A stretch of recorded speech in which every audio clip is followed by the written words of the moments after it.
ഇന്നൊരു കത്തിരിക്ക കറിയാണേ. ആദ്യം നമുക്കിന്ന് കട്ട് ചെയ്യാം. നമ്മൾ ഇത് കടയിൽ നിന്ന് വാങ്ങിക്കുമ്പോൾ തന്നെ ചെറുത് നോക്കി വാങ്ങിക്കണം. ഈ ഒരു വലിപ്പത്തിൽ, ഇതൊക്കെ ഇച്ചിരി വലിപ്പം കൂടിപ്പോയി. അപ്പോൾ ഈ വലിപ്പം കുറവാണ് ഈ കറിക്ക് നല്ലത് കേട്ടോ. അപ്പോൾ ചെറുത് നോക്കി വാങ്ങിക്കണം. അപ്പോൾ ഇതിനി ഒന്ന് കട്ട് ചെയ്യാം. കട്ട് ചെയ്യണേന് ഇങ്ങനെ ഈ ഞെട്ടെന്ന് പിടിക്കരുത്, അല്ലാണ്ട് ഇതിങ്ങനെ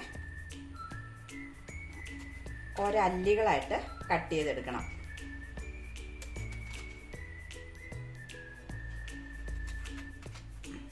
ഇങ്ങനെ ഒരു ഫ്ലവർ പോലെ ഇരിക്കണം. ഞെട്ടെന്ന് വിടരുത്. ഇതാ എല്ലാം കട്ട് ചെയ്തെടുത്തിട്ടുണ്ട്. ഇതുപോലെ ഇരിക്കണം. എന്നിട്ട് നമുക്കിതൊന്ന് വെള്ളത്തിലിട്ട് കൊടുക്കണം.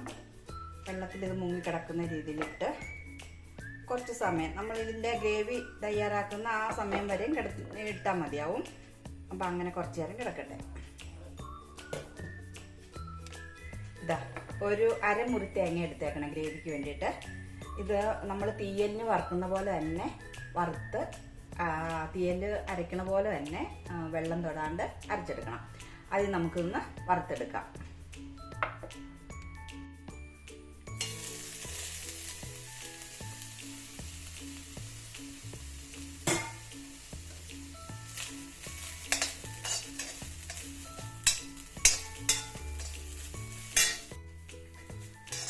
തീയലിന് വറുക്കണ പോലെ തന്നെ ചുമക്കെ വറുക്കണം കേട്ടോ.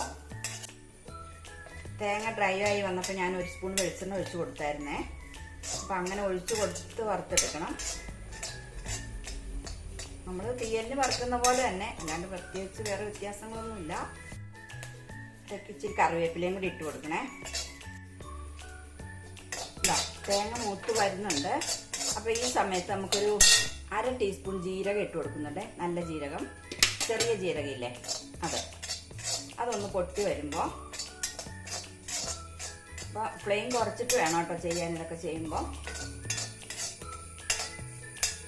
പിന്നെ നമുക്കൊരു ജീരകം പൊട്ടി വന്നതിന് ശേഷം 1 ടീസ്പൂൺ മുളക് പൊടി ഇട്ട് കൊടുക്കാം. 1 ടീസ്പൂൺ മുളക് പൊടി, ഒരു 1/2 ടീസ്പൂൺ മഞ്ഞൾപ്പൊടി, 1 ടീസ്പൂൺ തന്നെ മല്ലിപ്പൊടി. എന്നിട്ട് ഒന്നുകൂടെ ഇളക്കി. അപ്പോൾ ഫ്ലെയിം കുറച്ചിടണം. ഇനി കരിയുന്നുണ്ടെങ്കിൽ ഫ്ലെയിം ഓഫ് ആക്കണം. എന്നിട്ട് വേണം ഇതൊക്കെ ചെയ്യാൻ. ഇതൊന്ന് വറുത്തെടുക്കാം. ആയിട്ടുണ്ട്. ഇനി നമുക്കത് തണുത്തതിന് ശേഷം വെള്ളം ഒഴിക്കരുത്, വെള്ളം ഒഴിക്കാണ്ട് തന്നെ അരച്ചെടുക്കണം. പിന്നെ നമ്മൾ സാധാരണ തീയലിന് ജീരകം ചേർക്കാറില്ല. ഇതിന് ഇത്തിരി ജീരകം ചേർക്കണം. ഒത്തിരി വേണ്ട, ഒരു 1/2 ടീസ്പൂൺ കഷ്ടി മതിയാവും. ഇനി നമുക്ക് അരയ്ക്കാം. ഇത് ചട്ടിയിലാട്ടോ ചെയ്യുന്നത്. അപ്പോൾ ചട്ടിയിൽ നമുക്ക് വെള്ളത്തിലിട്ട് കഴുകിയെടുത്ത കത്തിരിക്കാം. അപ്പോൾ ഇതിനകത്ത് കേടുണ്ടോയെന്ന് നോക്കണം കേട്ടോ. ചില കത്തിരിക്കകത്ത് കേടുണ്ടാവും. അപ്പോൾ അതിട്ട് കൊടുക്കാം. അത് വെച്ചു. പിന്നെ ഇനി വേണ്ടത് ചെറിയ ഉള്ളിയാണേ. അതൊരു 15 എണ്ണം മതിയാവും. ഇത് തീരെ ചെറുതായതുകൊണ്ട് ഞാൻ ഇത്തിരി കൂടുതൽ എടുത്തിട്ടുണ്ട്. അപ്പോൾ ഒരു 15 ചെറിയ ഉള്ളി. അത് കട്ട് ചെയ്യണ്ട, ഇതേവിടെ ഇട്ട് കൊടുക്കാം. പിന്നെ ഒരു 3 പച്ചമുളക്, പിന്നെ ഉപ്പ് ഒരു 1/2 ടീസ്പൂൺ ഉപ്പിട്ട് കൊടുത്തു. പിന്നെ കറിവേപ്പില,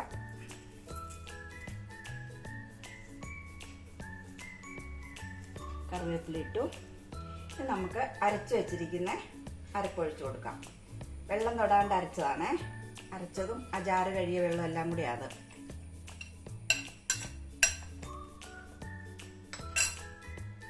പിന്നെ ഒരു നെല്ലിക്കയുടെ വലുപ്പത്തിൽ വാളംപുളി വെള്ളത്തിലിട്ട് പിഴിഞ്ഞെടുത്താണ്. അത് ഒഴിച്ചു കൊടുത്തു. ഇപ്പോൾ അരപ്പും പുളിയും പച്ചമുളക് ഉള്ളി എല്ലാം ചേർത്തിട്ടുണ്ട്. ഇനി ഇതിവിടെ ഇരുന്ന് തിളച്ച് എണ്ണ തെളിയുന്നവരെ തിളപ്പിച്ച് വേവിച്ചെടുക്കണം. അപ്പം ഇടയ്ക്കൊന്ന് ഇളക്കി കൊടുക്കണം. ഉപ്പ് കറക്റ്റാണോ എന്ന് നോക്കണം. ഇവിടെ ഇരുന്ന് വേവട്ടെ. അപ്പോൾ എണ്ണ പറ്റണം, ഇതൊരുമാതിരി ഒരു കുറുകി വരും, ആ സമയം വരെ ഇതൊന്ന് പറ്റിച്ചെടുക്കണം. ഇതാ തിളച്ച് കുറുകി വന്നിട്ടുണ്ട്. ഇടയ്ക്കൊന്ന് ഉപ്പും പുളിയൊക്കെ നോക്കണം കേട്ടോ. ഞാൻ വലിയ കത്തിരിക്കയാണ് എടുത്തത്, അപ്പോൾ അതനുസരിച്ചുള്ള ഒരളവാണ് ചേർത്തേക്കണേ. പുളിയുടെ അളവൊക്കെ പുളി ഒത്തിരി പിഴിഞ്ഞ് കൊടുക്കണ്ട, ചിലർക്ക് ഒത്തിരി പുളി ഇഷ്ടമല്ലല്ലോ. നമ്മൾ ഈ തീയലിനൊക്കെ ചേർക്കുന്ന പോലെ തന്നെ പുളി കുറച്ച് ചേർത്ത് തിളപ്പിച്ചെടുക്കണം. അതുപോലെ ഉപ്പും ഞാൻ വലുതാണ് എടുത്തേക്കണേ, ഇപ്പോൾ നിങ്ങൾ ചെറുതാണ് എടുക്കണ ഒരു 3, 4, 5 എണ്ണം ഒക്കെ എടുക്കുന്നുണ്ടെങ്കിൽ അതനുസരിച്ചുള്ള ഉപ്പും പുളിയൊക്കെ ചേർത്ത് പാകത്തിന് എടുക്കണം. ഇനിയിപ്പോൾ നമുക്കിത് കടുക് വറുക്കാം. വെളിച്ചെണ്ണ ഒഴിച്ചു. ഒരു 2 ടീസ്പൂൺ ഒഴിച്ചാൽ മതിയാകും, കാരണം തേങ്ങ അരച്ചതിൻ്റെ എണ്ണ നന്നായിട്ട് തെളിഞ്ഞിട്ടുണ്ട്. അപ്പോൾ ഇതിന് ഒത്തിരി വെളിച്ചെണ്ണ ഒഴിച്ച് കടുക് വറുക്കണ്ട. ഇനി 1 ടീസ്പൂൺ കടുക് ഇട്ട് കൊടുക്കാം.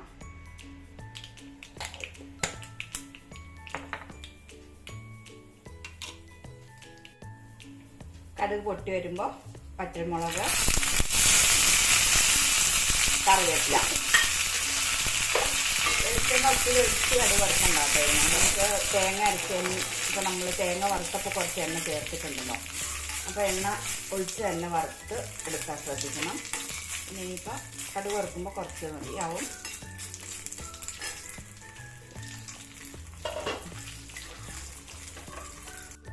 ഇതാ കറി ആയിട്ടുണ്ട്. കടുകൊക്കെ വറുത്തിട്ട് കഴിയുമ്പോൾ തന്നെ കാണാൻ തന്നെ നല്ലൊരു ഭംഗിയുണ്ട്. പിന്നെ നമ്മൾ കടുക് വറുക്കുമ്പോൾ വെളിച്ചെണ്ണയുടെ അളവ് കുറച്ച് തന്നെ ചെയ്യണം കേട്ടോ, കാരണം തേങ്ങ വറുക്കുമ്പോൾ നമ്മൾ വെളിച്ചെണ്ണ ഒഴിച്ചാണ് വറുക്കുന്നതല്ലോ. അപ്പോൾ എല്ലാവരും ഒന്ന് ചെയ്ത് നോക്കിയിട്ട് എന്തായാലും അഭിപ്രായം എന്നെ അറിയിക്കണം. അതുപോലെ സബ്സ്ക്രൈബ് ചെയ്യാനും ലൈക്ക് ചെയ്യാനും മറക്കരുത്. Okay, thank you.